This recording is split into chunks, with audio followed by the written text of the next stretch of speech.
नमस्कार मेरे प्यारे विद्यार्थियों, मैं राहुल जायसवाल एक बार फिर से स्वागत और अभिनंदन करता हूं अपने YouTube चैनल पे। और आज मैं बहुत शानदार कॉन्सेप्ट पढ़ाने जा रहा हूं। ज़्यादा मैं टाइम नहीं लूँगा, 10 से 12 मिनट में आपको बहुत बेहतरीन तरीके से कॉन्सेप्ट बताने जा रहा हूं, जो कि मैथमेटिक्स का रामबाण कहा जाता है। इसको सीखने से आपका कैलकुलेशन काफ़ी स्ट्रांग हो जाएगा और आपकी जो थिंकिंग एबिलिटी है मैथमेटिक्स को लेके वो काफ़ी आसान हो जाएगा। और कुछ ऐसे क्वेश्चंस होते हैं हम लोग के मैथमेटिक्स में जो कि कुछ क्वेश्चन ऑप्शन से सॉल्व होते हैं। तो आइए मैं आपको एक थोड़ा सा नज़रिया देता हूं कि कैसे किस क्वेश्चन को हम लोग ऑप्शन से सॉल्व करते हैं और मैथमेटिक्स के गेम को कैसे खेलते हैं। और हम लोग अपने वैदिक प्राचीन मैथ को देखते हैं, कैसे हमारे भारत में मैथमेटिक्स के जो अंकों के लोग जो हमारे पहले गणितज्ञ थे उस नंबर से खेला करते थे। तो आइए सीखते हैं कि कैसे हम लोग क्या सीखते हैं, क्या है चीज़ें हैं। डिजिटल सम एंड फॉरगेट 9, आज का जो हमारा कॉन्सेप्ट है मेरे प्यारे बच्चों वो डिजिटल सम और फॉरगेट 9 का है। हम लोग सीखेंगे डिजिटल सम और फॉरगेट 9 इसको यूज कैसे करते हैं और इसको मैथमेटिक्स का रामबाण कहा जाता है। तो हम इसको आपको सिखाते हैं, बहुत मज़ेदार कॉन्सेप्ट होने वाला है। इसको ध्यान से देखिएगा और मेरे वीडियो को लाइक, सब्सक्राइब और शेयर जरूर कीजिएगा, क्योंकि आने वाले समय आपको बहुत अच्छे से बेहतरीन कॉन्सेप्ट दूंगा जिसको पढ़ के आपको बहुत मज़ा आने वाला है और आपके एग्जाम में काफ़ी ज़्यादा वो फंसने वाला है। तो सबसे पहले हम सीखते हैं कि भाई डिजिटल सम और फॉरगेट 9 क्या होता है। और यह हमारे वैदिक मैथ से लिया गया हुआ है, इसलिए ध्यान से देखिएगा कि कैसे चीज़ें क्या है। डिजिटल सम और फॉरगेट 9 का मतलब ये है कि डिजिट मीन्स होता है अंक, सम मीन्स योग, मतलब इसको बोलेंगे अंकों का योग। अंकों का योग होने का मतलब ये है कि सभी अंकों को हम क्या कर देते हैं, जोड़ देते हैं। तो हम सभी अंकों को जोड़ते हैं। आप जोड़ोगे 6 3 9 5 14 7 21, 21 3 24 2 26, 26 8 34 और 35 से 40 से आपका 49, 51 51 7 58, 58 और 6 आपका 64, 64 3 कितना हो गया, 67 हो गया। ठीक है। तो डिजिटल सम ये कहता है कि सभी अंकों को जोड़ दीजिए। इस अंकों को जोड़ने के बाद इसको फिर जोड़ दीजिए, 7 6 13 हो गया। फिर इनको जोड़ दीजिए आपस में, 3 1 4 हो गया। तो डिजिटल सम ये कहता है कि दिए गए अंकों को तब तक जोड़िए जब तक कि कोई सिंगल डिजिट ना मिल जाए। हमने इस पूरे सिस्टम को जोड़ा, हमारा 67 आ गया, और 67 को फिर जोड़ा, हमारा 13 आ गया, और 13 को फिर जोड़ा, हमारा कितना आ गया, 4 आ गया। तो आइए हम लोग क्या करते हैं, ये डिजिटल सम में हमने अंकों का योग सीखा और हम लोग अब फॉरगेट 9 सीखते हैं। कैसे डिजिटल सम और फॉरगेट 9 को हम आपस में कनेक्ट करते हैं। फॉरगेट 9 का मतलब यह होता है कि 9 को भूलना। 9 को भूलने का मतलब यह होता है कि हम 9 को क्या मान लेंगे, 0 मान लेंगे, और जिससे 9 बनता है, जैसे 8 और 1 क्या बना, 9, इसको हम 0 मान लिए। 7 2 9 0 मान लिए, 6 3 9 0 मान लिए, 5 4 9 0 मान लिए, या 3 2 5 4 9 0 मान लिए। किसी भी तरीके से हमारा 9 दिखाई दे, 9 का कॉम्बिनेशन दिखाई दे तो इसको हम लोग 0 मान लेते हैं मेरे प्यारे बच्चों। जैसे 9 8 1 9 0, 7 2 9 0, 6 3 9 0, 5 4 9 0, 3 2 5 4 9 0 हो गया। इसका मतलब कहीं भी 9 दिखाई देगा तो हम इसको 0 मान लेंगे। और आइए हम लोग देखते कि भाई 9 को 0 क्यों मानते हैं। आप सोच सकते हो कि 9 तो 9 होता है, 9 को 0 क्यों ले लेंगे। हमारे मॉडर्न मैथमेटिक्स में अगर 9 को 0 मान लेंगे तो पूरा मैथ गलत हो जाएगा। तो आइए सिद्ध करते हैं कि हम लोग 9 को 0 कैसे मानते हैं और ये आया कहाँ से और इस कॉन्सेप्ट को हमने लिया कहाँ से। इस चीज़ को जरूर देखिए कि भाई आप सोच सकते 9 को 0 क्यों माने, 9 को भूल क्यों जाए, क्या रीज़न है। तो उस दौर पे हम चलते हैं जब आर्यभट्ट जी ने 0 का खोज किया। तो 0 से पहले हमारे जो नंबर्स यूज़ होते थे, हमारे 1 से लेकर 9 तक लगभग यूज़ होते थे और मैथमेटिक्स में काफ़ी समस्याएं आती थी। जब उन्होंने 0 का सिद्धांत खोजा तो अब ये 0 का सिद्धांत उनके दिमाग में आया कहाँ से, ये भी आप सोच सकते हो कि 0 एकाएक तो आया नहीं। तो उन्होंने जो 0 का जो खोज लाया वो एक आध्यात्मिक खोज था, स्पिरिचुअल सर्च था। आध्यात्मिक खोज का मतलब ये है कि एक सिद्धांत है कि किसी भी पीढ़ी का अंत होता है तो नए पीढ़ी की शुरुआत होती है। कोई भी चीज़ अगर अंत होता है तो अंत से नए चीज़ों का सीज़न होता है, चाहे कोई पीढ़ी हो, चाहे आपका किसी भी तरीके से कुछ भी चीज़ हो। अगर वहाँ से कोई भी पीढ़ी, कोई भी दौर अगर ख़त्म होता है तो वहाँ से एक नए चीज़ की शुरुआत होती है। इसी तरीके से इस आध्यात्मिक सिद्धांत का यूज़ करते हुए उन्होंने नंबर्स में मिलाया। नंबर्स में आपका जो लास्ट नंबर था, प्राकृतिक नंबर जो 1 से लेकर 9 तक थे, उसका आखिरी डिजिट क्या था मेरे प्यारे बच्चों, 9 था। उन्होंने इसी 9 को बेस मानते हुए क्या खोजा, 0 का खोज किया कि भाई 9 को बेस माना, ये हमारे प्राकृतिक संख्या का सबसे अंतिम नंबर है और इसी से एक नए नंबर की खोज हुई, क्या हुआ, ज़ीरो हुआ। तो आइए सिद्ध कर दें कि भाई 9 को जीरो उन्होंने कैसे किया। अब उस दौर पे चलते हैं कि जब आर्यभट्ट जी ने अपने कलीग लोग को क्या किया कि भाई जीरो ला के दे दिया कि लीजिए जीरो लीजिए और आगे का नंबर बढ़ाइए। 9 से 10, 10 से 11, 11 से 12 कैसे बना होगा। अब आप सोचिए कि 9 के बाद 10, 11, 12, 13, 14 अगर बना होगा तो उस ज़माने में जब हमारे सामने 1 से लेकर 9 तक संख्या रही होगी और जीरो आया होगा और आप अगर उस जगह बैठे हो तो आपको 10 बनाना हो, 11 बनाना हो तो कितना दिमाग लगाना पड़ा होगा। तो आइए देखते हैं वो लोग नंबर बनाए कैसे। जैसा कि आप देखते हो 1 2 3 4 5 6 7 8 9 10, 10 के बाद 11 12 13 14 15 16 17 18 19 20, ऐसे हमारा ये आगे बढ़ता रहेगा। नंबर यही होता है। तो हम लोग 9 के बाद स्टॉप कर देते हैं। इसका डिजिटल सम निकालो, कितना हो गया, 1 हो गया। इसका डिजिटल सम निकालो 2 3 4 5 6 7 8 9, 9 1 10, 10 का 1 हो गया। इसी तरह इसका फिर क्या होगा, 2 हो जाएगा। तो आप देखो कि हम हर जगह किसी भी नंबर का डिजिटल सम आप देखोगे 1 से लेके 9, फिर देखो 1 से लेके 9, फिर देखो 1 से लेके 9, और इस 19 पर आप फोकस कीजिएगा कि 19 क्या है। ध्यान देखिएगा, ये 9 1 10 मिला और 10 को हमने क्या ले लिया, 1 ले लिया। इसका मतलब ये है कि इसमें इस 9 का अस्तित्व नहीं रहा, इस 9 का अस्तित्व नहीं रहा। हमारा देख रहा हूँ यहाँ से भी 1 आया और यहाँ से देखो 9 एलिमिनेट हो गया। ये 9 किसके बराबर हो गया, 0 के बराबर हो गया और हमको 1 मिल गया। इसका मतलब ये है कि हमारे जो वैदिक मैथ के जो मैथमेटिक्स थे काफ़ी स्टैंडर्ड थे। अभी भी खोज होना बहुत बाकी है, बहुत कुछ चीज़ें हमारे वेद ग्रंथ पुराण में दिया हुआ है, बहुत चीज़ें खोज बाकी है मैथमेटिक्स में। तो आप ये देखिए कि हमारा ये 1 से ये 1 हो गया, ये 9 को हमने 0 मान लिया और इसी बेस से हमने क्या किया है, 9 को 0 माना है। तो आइए हम लोग अब इस सिद्धांत का आगे इस्तेमाल करते हैं। हम देखते हैं कि डिजिटल सम का इस्तेमाल करते हुए 4 कैसे आता है। हमने इसको जोड़ा, 4 आ गया, आप समझ गए होंगे। अब हम लोग क्या करते हैं, जहाँ जहाँ 9 बनता है, जिससे जिससे 9 बनता है उसको भूलने की कोशिश करते हैं। देखो 8 1 9 खत्म हो गया, ये 7 2 9 खत्म हो गया, ये 6 3 9 खत्म हो गया, और ये देखो आपका 6 3 9 खत्म हो गया, 7 2 9 खत्म हो गया, 9 तो पहले से खत्म हो गया। अब हमारे पास जो बचा उसको देखते हैं।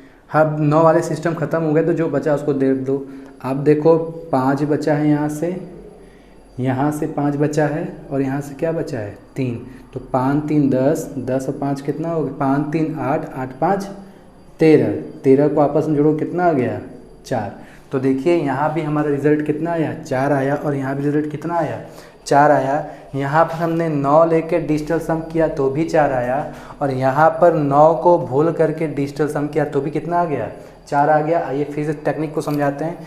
ये 6 3 9 खत्म हो गया, 7 2 9 खत्म हो गया, ये 9 खत्म हो गया, ये 8 1 9 खत्म हो गया, ये 7 2 9 खत्म हो गया, ये 6 3 9 खत्म हो गया, ये 5 बचा, ये 3 बचा, ये 5 बचा, 5 5 10 3 13, 3 1 4 हो गया।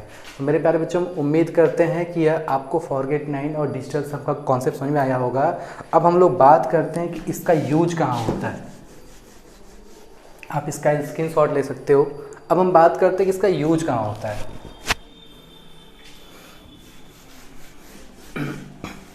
इसका जो यूज़ होता है ये बहुत इंपॉर्टेंट है। इसका यूज आंसर चेक करने के लिए होता है और ऑप्शन से क्वेश्चन को सॉल्व करने के लिए होता है। होता यह है कि ऑप्शन से भी किसी भी क्वेश्चन को सॉल्व करने की एक हैबिट होती है। मैं अपने विद्यार्थी को बहुत समझाता हूँ कि एक किसी भी क्वेश्चन को सॉल्व करने का नया टेक्निक डेवलप करें।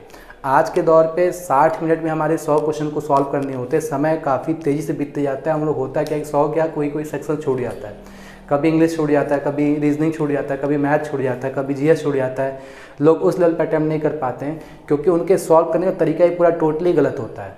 हम लोग को पढ़ाई उस लेवल पे करनी है कि हमारे सामने जब क्वेश्चन के सामने जब 4 ऑप्शन आए तो इस 4 में से चारों तो सही होगा नहीं भाई, कोई एक ऑप्शन सही होगा। तो कोई एक ऑप्शन सही होने का मतलब ये है कि भाई 3 गलती होगा। तो एक इंसान का फितरत होता है कि वो कमियां बहुत ज़्यादा ढूंढता है, और इसी फितरत को अगर आप अपने कंपटीशन में आप इस्तेमाल करो तो आप देखिए कि आपका स्कोर काफ़ी अच्छा हो जाएगा। आप 60 मिनट में लगभग 90 क्वेश्चन आप अटेम्प्ट कर लोगे। इसके लिए कंडीशंस ये है कि यह आपको एक नया हैबिट बिल्ड करना होगा किसी क्वेश्चन को ऑप्शन से सॉल्व करने करने का। और ये करोड़ों में एक लोग सॉल्व करते हैं, इसलिए वो करोड़ों में एक लोग होते हैं, तो उनका रिजल्ट भी वैसा ही बनता है। तो आइए देखते हैं। तो आंसर चेक करने से कैसे हम लोग ऑप्शन से सॉल्व करेंगे। मान लो हमारे सामने 64 है और इसका स्क्वायर हम मान लेते हैं 4096 है। हमने लिख दिया, अभी सही है कि नहीं सही है। अगर मान लो गलत है तो आपको क्या करना पड़ेगा, 64 का 64 से गुणा करके सॉल्व करना पड़ेगा, काफ़ी टाइम टेकिंग है। तो कुछ ऐसा तरीका सीखते हैं जो कि हम लोग बिना गुणा भाग के ऐसे ही जोड़ के आंसर मार दें। तो इस प्रकार के चीज़ों को चेक करने के लिए हम लोग डिजिटल सम मेथड यूज करते हैं। यह कहता है कि लेफ्ट हैंड साइड का डिजिटल सम एंड फॉरगेट 9 अगर राइट हैंड साइड के डिजिटल सम और फॉरगेट 9 के बराबर है तो ये सिस्टम सही है। आओ चेक करते हैं।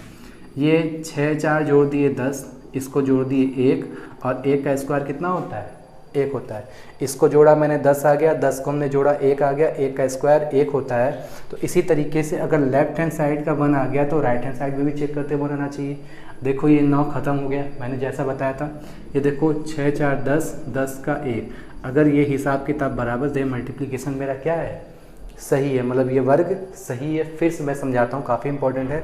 इसका डिजिटल सम 6 4 10, 10 का हमने जोड़ा 1 और 0 1 आ गया। 1 का स्क्वायर करना मत भूलिएगा, 1 का स्क्वायर 1 होता है। ये 9 खत्म हो गया, 6 4 10, 10 का हमने 1 ले लिया। तो आइए फिर हम लोग एक एग्जाम्पल और लेते हैं। जैसे मान लेते हैं कि 106 का क्यूब लेते हैं, 119 10 16 होता है। इसको चेक करते हैं। आप सोचिए कि 106 का क्यूब निकालना हो और इसको चेक करना हो तो आपको 106 में 106 का गुणा करना पड़ेगा और जो सिस्टम आएगा फिर 106 गुणा करना पड़ेगा। कम से आपका ये 3 मिनट लेता है, ठीक है, चेक करने में। तो आइए हम लोग तुरंत चेक करते हैं, मात्र 10 सेकेंड में। हम लोग क्या करेंगे, लेफ्ट हैंड साइड को पकड़ेंगे। इसका डिजिटल सम कितना होता है 7, 7 का क्यूब कितना होता है 343। इसका डिजिटल सम 7, 7 का क्यूब 343। आओ सबको जोड़ते हैं। ये देखो 4 3 7 7 3 10, 10 का 1 संयोग था कि इसका भी 1 आ गया। इसको हमने जोड़ा 7, 7 का क्यूब 343, 343 का सम किया हमारा 10 हो गया और ये हमारा रिजल्ट आया 1। आओ चेक तो इधर भी 1 आ रहा है क्या, 9 खत्म, 6 7 8 9, ये भी हमारा क्या हो गया, ख़त्म हो गया। और क्या बचा, देखो इधर भी 1 आया, इधर भी 1 आया। तो ये जो मैंने सिद्धांत बताया है मैथमेटिक्स के हर डिपार्टमेंट जहाँ कैलकुलेशन पर आधारित होता है वहाँ यूज होता है। स्पेशली कंपाउंड इंटरेस्ट जैसे एग्जामों में क्वेश्चन में काफ़ी शानदार तरीके से यूज होता है। कुछ क्वेश्चन ऐसे आते हैं जहाँ पर आपको सॉल्व भी नहीं करना होता है, थोड़ा सा दिमाग लगाना होता है, ऑप्शन में नज़र फेरना होता है, सामने दिख जाता है कि यही ऑप्शन है। ये कैसे दिखता है, यह एक्सपीरियंस पर आधारित होता है। जब आप हमारे बताए हुए टेक्निक से आप सोचते हो कि किसी क्वेश्चन को ऑप्शन से सॉल्व करके देखते हैं, बाकी ज्ञान साइड में रखते हैं, आप देखो कि आपका स्कोर भी काफ़ी अच्छा जाएगा और आपका गलत होने के चांसेस भी कम होंगे और आप देखोगे कि आप काफ़ी ज़्यादा क्वेश्चन आप बना सकते हो। ठीक, हम सिस्टम से बनाए 85 क्वेश्चन बना पाया 60 मिनट में, कोई मतलब नहीं है। अगर हम लोग ऑप्शन से बनाए, हमने 90 क्वेश्चन बना दिया जिसमें से हमारा 10 से 12 गलत भी हो गया तो आपका काफ़ी ज़्यादा अच्छा है। ठीक, तो ये एक तरीका है। इसके लिए आपके पास नॉलेज होना चाहिए। नॉलेज इन द सेंस ऐसा नहीं कि आप राम जी के नाम लेकर तुक्का मार दो, आपके पास एक ज्ञान होना चाहिए और एक अनुभव के आधार पर आप एप्स जो ऑप्शन है आप उसको सॉल्व करो। तो आइए एक चीज़ और देखते हैं। हम मान लेते हैं कि हमें 103 से 104 का गुणा करना है। तो आप देखोगे मान लो ये गुणा आ गया, चेक करते हैं कि भाई ये सच में सही है गलत है। तो देखो इसका डिजिटल सम 4, इसका डिजिटल सम 5, 4 5 20, 20 का डिजिटल सम 0। केवल जोड़ना है। 3 1 4, 4 1 5, 4 का 5 से मल्टीप्लाई किया 20, 20 का डिजिटल सम कितना आ गया 2। अगर ये लेफ्ट हैंड साइड में 2 है तो राइट हैंड साइड में अगर 2 होगा तभी सही होगा। तो देखो ये 7 और 2 9 खत्म हो गया, ये 1 और 1 क्या हो गया 2 हो गया। It shows that my all multiplication and square and cube are right. तो ये ध्यान दीजिएगा, मैंने आपको बताया डिजिटल सम और फॉरगेट 9। वीडियो को बार बार रिवाइंड करके आप देखिएगा और आप इसका स्क्रीनशॉट ले लीजिए। जब भी इस चीज़ में कॉन्सेप्ट आपको कन्फ्यूज़न हो डिजिटल सम फॉरगेट 9 में तो आप इस चीज़ को आप देख लो तो कन्फ्यूजन दूर हो जाएगा। और इसको लोग C9 मेथड भी कहते हैं, काफ़ी पॉपुलर नियम है। ये जो मैंने आपको बताया है मात्र 1% बताया है। यूँ समझ लीजिए कि 99% आप नहीं जानते हो। ये 99% तभी आपको आएगा जब आप क्या करोगे, उसका यूज़ करोगे और ये प्रैक्टिस करने से आता है। तो मैंने सिर्फ आपको एक रामबाड़ा तरीका बताया, इस तरीक़ों को आप कैसे अप्लाई करते हो। रामबाड़ा होने का मतलब ये है अगर गलत इस्तेमाल किए तो खुद ही मार देगा आपको, इसलिए इसको ध्यान रखिएगा, इसको इस्तेमाल करने भी आना चाहिए। तो जो मैंने आपको गुरु मंत्र दिया है, इस मंत्र का आप प्रैक्टिस करोगे तभी आप इसमें बहुत आगे जा सकते हो। तो हम लोग अब अगले लेक्चर की ओर बढ़ते हैं। अगला लेक्चर भी मैं आपको कुछ इसी तरीके से अच्छे कॉन्सेप्ट बताता रहूँगा। रिक्वेस्ट ये है कि अगर आपको मेरा वीडियो पसंद आता है तो अपने ग्रुप में लोगों से लाइक और शेयर करवाइए।